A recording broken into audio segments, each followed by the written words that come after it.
Welcome back to the future of, this is the space for those curious about the future. I'm Andrea Fonte and I tell you about the technologies, strokes of genius and discontinuities that could become big and shape the way we'll live tomorrow. In this episode. 1. Internet costs more.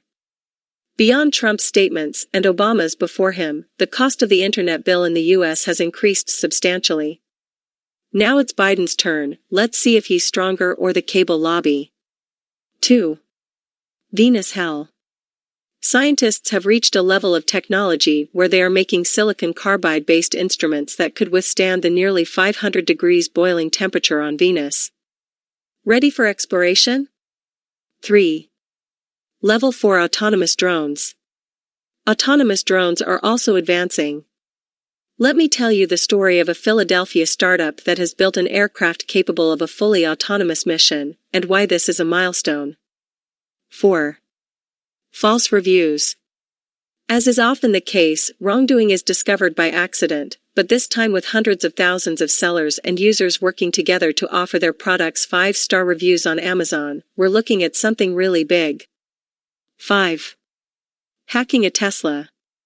Since this is a software with wheels and moreover updated on air, the American company has been fighting for a long time, very seriously, to protect itself from hackers.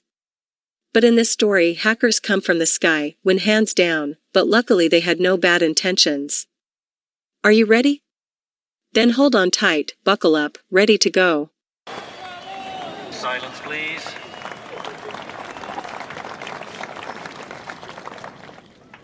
Internet costs more.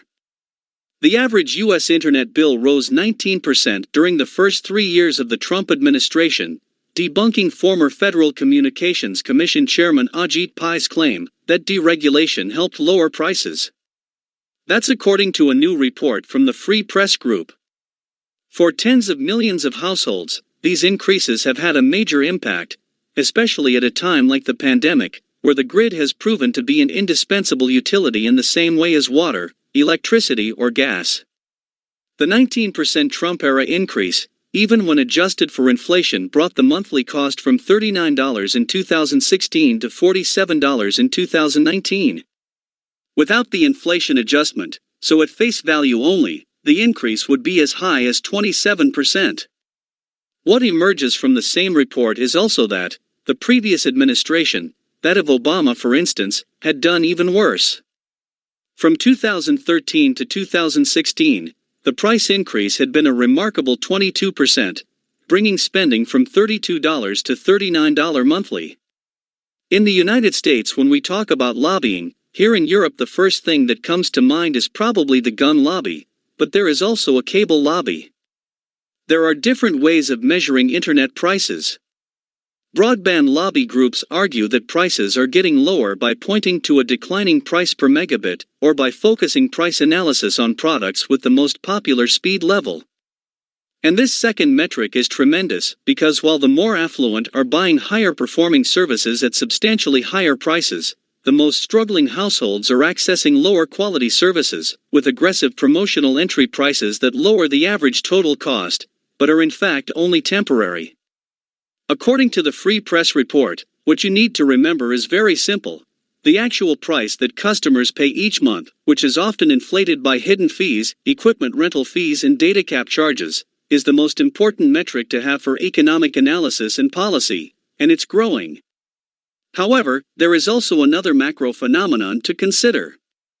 The Obama administration has pushed the big internet service providers to support major investments to renew networks through 2016. And it's no surprise that the giants adhered, also because in order to face the monstrous expected growth of video and streaming, important upgrades were unquestionably needed. But once these investments were made, the various AT&T, Comcast and others began to reduce these costs and, thanks to rising tariffs, began to return on the investments made. That, however, is a physiological behavior. Investment in capex by internet providers has gone down. For AT&T, for example, the 2020 investment was 52% below the 2016 total, and for Comcast, the 2020 cable segment investment was 22% below the 2016 total. But aside from the US, what's going on around the world? Here's a short list of facts that tell us how the network is still not an evenly spread asset on the planet.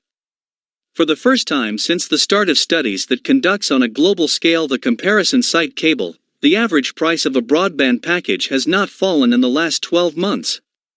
Ukraine has the cheapest internet in the world with an average cost of just $6.41 per month.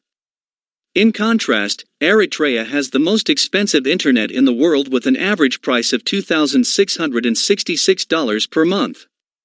Sub-Saharan African countries are the most expensive overall, with 37 countries in the region placed in the most expensive half of the table. Of the 15 independent states that were once Soviet republics, 5 are among the 10 cheapest countries: Ukraine, Russia, Kazakhstan, Moldova, and Belarus. The US ranks 131st with an average monthly cost of $60, which is even higher than Free Press 2019 survey, making it one of the most expensive among Western nations. Will we be able to unify the world on more reasonable values?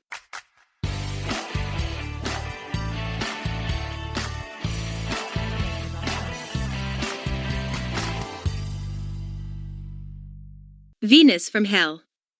Venus is an extraordinarily interesting planet. For scientists, in some respects, it is considered one of the possible twins of our world. In fact, the size and mass of the two planets are very similar, and evidence suggests that in the past, for as long as 3 billion years, Venus may have had huge oceans just like Earth has today, and thus, perhaps, there was life. What catastrophic events led to the loss of water on Venus is still a mystery. Scientists would like to know, because it could give us useful information about our fate as the climate changes. To learn more, though, you have to go there, and that's not trivial. The enthusiasm for a possible mission to Venus has been fueled by the discovery, also the subject of much debate, and even dissent, of the presence of phosphine gas in the atmosphere of the planet, a substance that could be a possible precursor, or even a sign of microbial life. But Venus has such an extreme environment that the longest-lasting lander, the Soviet Venera 13, was only able to send data for 2 hours and 7 minutes once it reached the planet's surface. The average temperature of the surface of Venus is 464 degrees Celsius, the atmosphere is thick with highly corrosive droplets of sulfuric acid, and the atmospheric pressure at the surface is about 90 times that of Earth. We are talking, therefore, of one of the most inhospitable places that there are in the known cosmos. So if we send something on Venus, today's silicon-based systems would not last a day, and we mean a 24 hours terrestrial day, not the Venusian one that is 243 terrestrial days. Even the addition of active cooling systems, we estimate, could give our terrestrial equipment just a few more hours of life. So is there no solution? Of course, science isn't giving up that easily. The answer is a semiconductor that combines two abundant elements, carbon and silicon, in a 1:1 ratio, a substance that goes by the name of silicon carbide. This can indeed withstand extremely high temperatures and still perform well.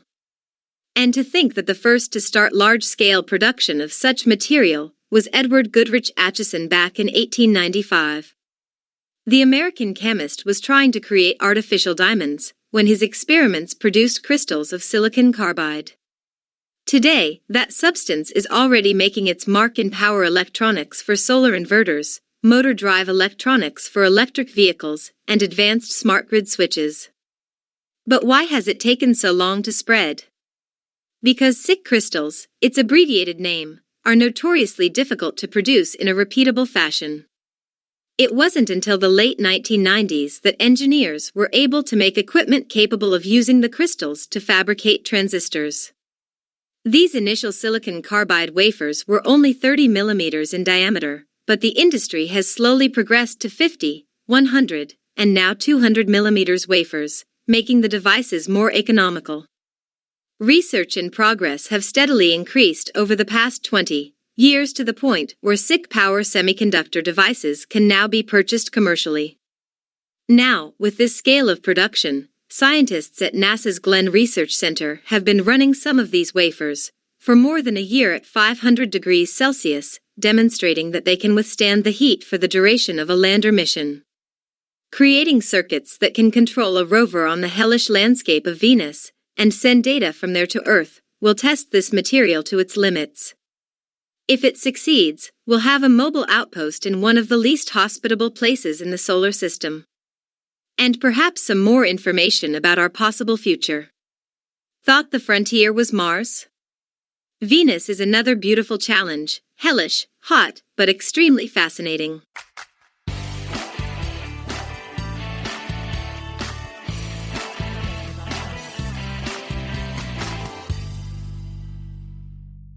Autonomous drones level 4.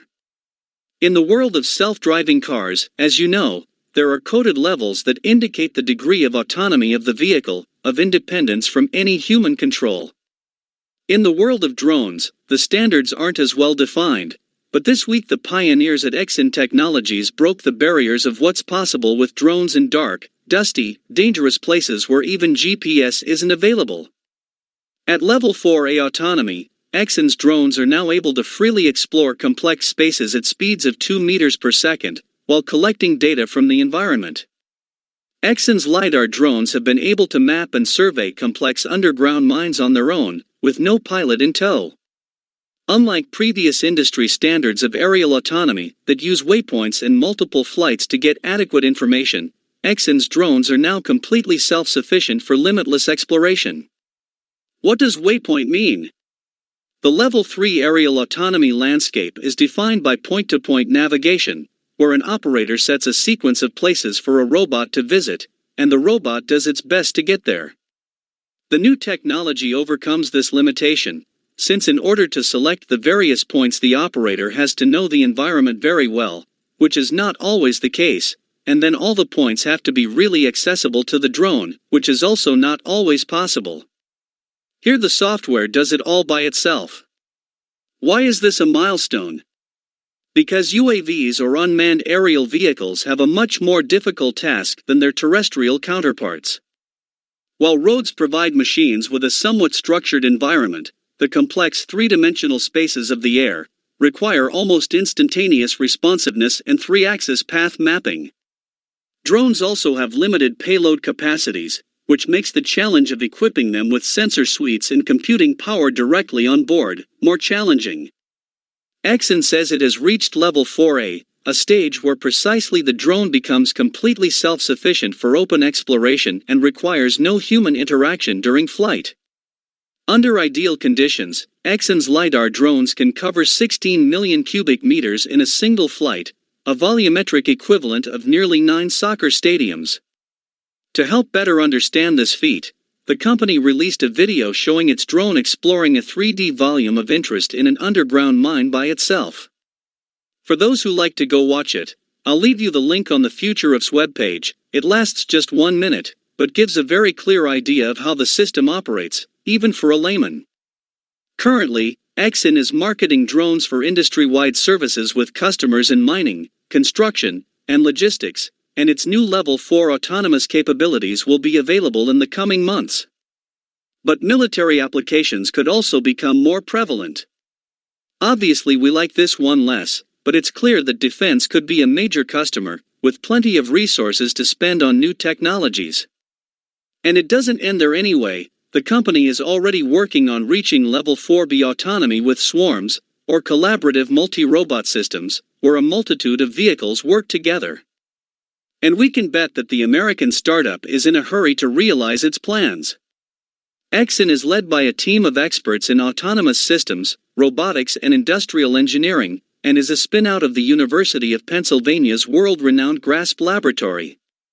But in fact, the company is funded by venture capital funds, so we can imagine that the pressure on results will not be trivial.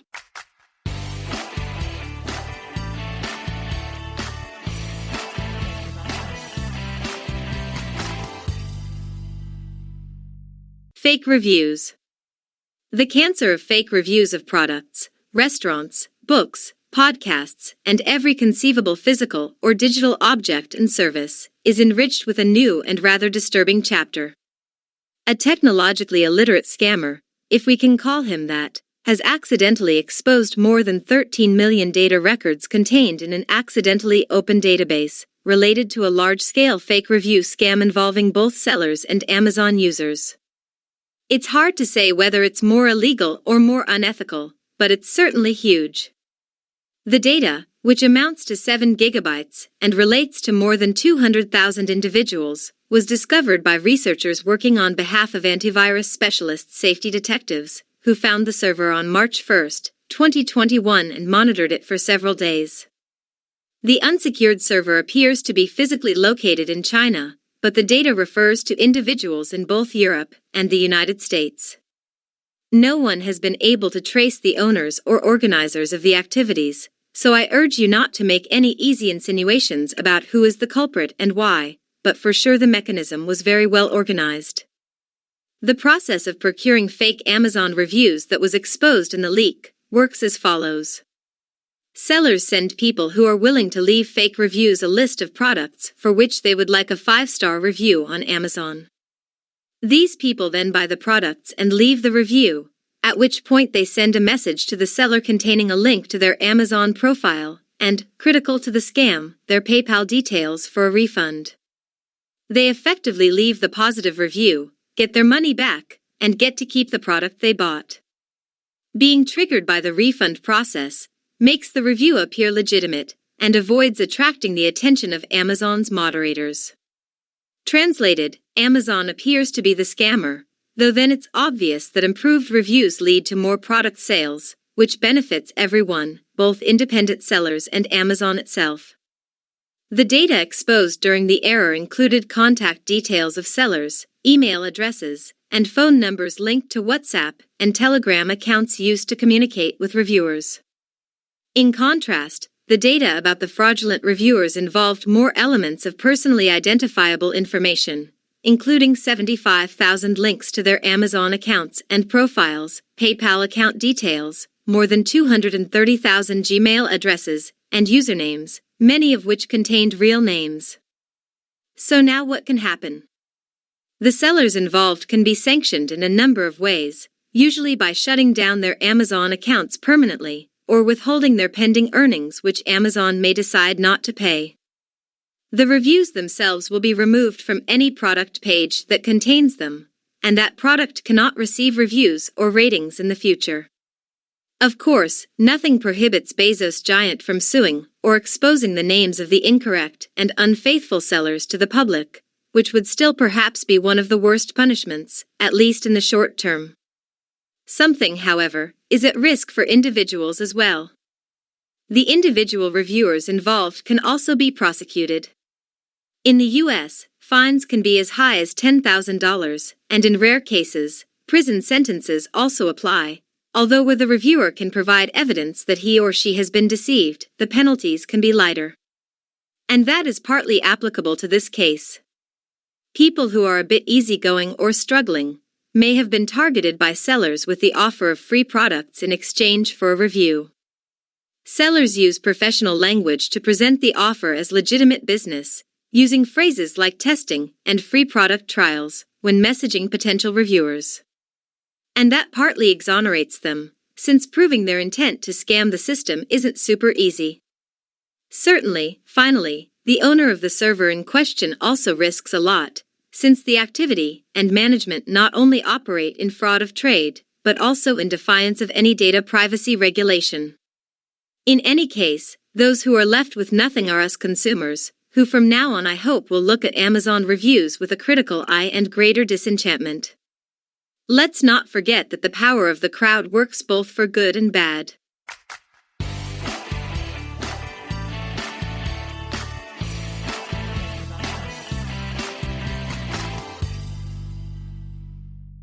Hacking a Tesla.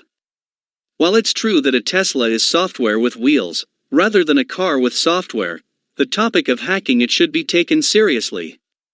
If we then add a drone to the story and talk about hacking from the sky, it might sound like a science fiction movie, and instead a group of white hackers have shown that it can be done. Fortunately, it's that category of experts that after succeeding in conducting their own hack, they share the method with the producers, giving them the way and time to remedy and prevent other users from suffering more serious damage. Two researchers, named Weinmann and Schmatzel, were able to open the doors of a Tesla with a remote hack from a Wi-Fi-enabled drone.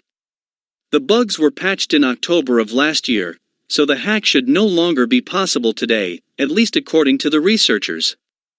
The duo published the results of their work last May 4th, explaining how they were able to compromise parked Teslas and control their infotainment systems via Wi-Fi through the use of a drone. They said they could also open the vehicle's doors and trunk, change seat positions and steering and acceleration modes, but they couldn't directly control the car's guidance system.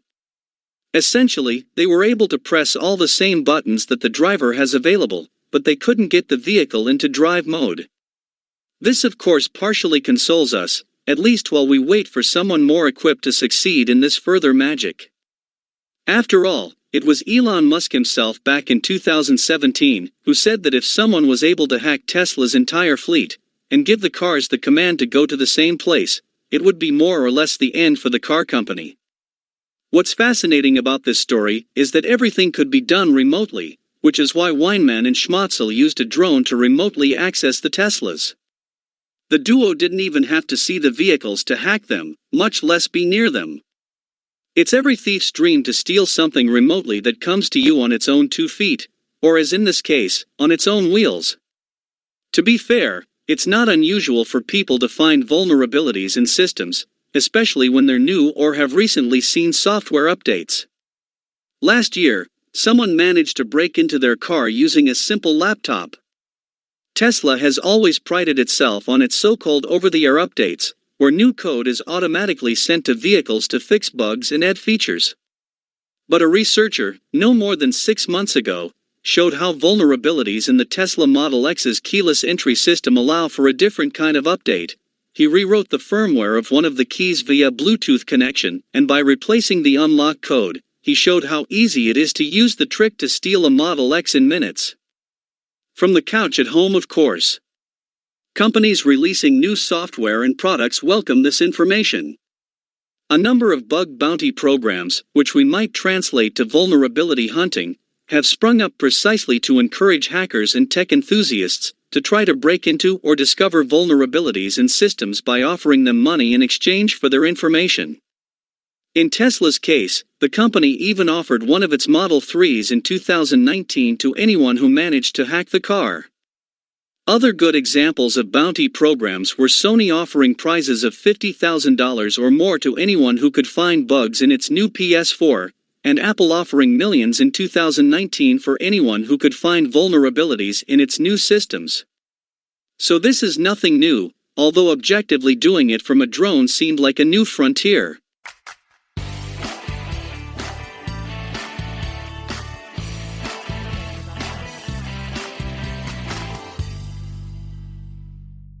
Thanks for listening to the future of, really.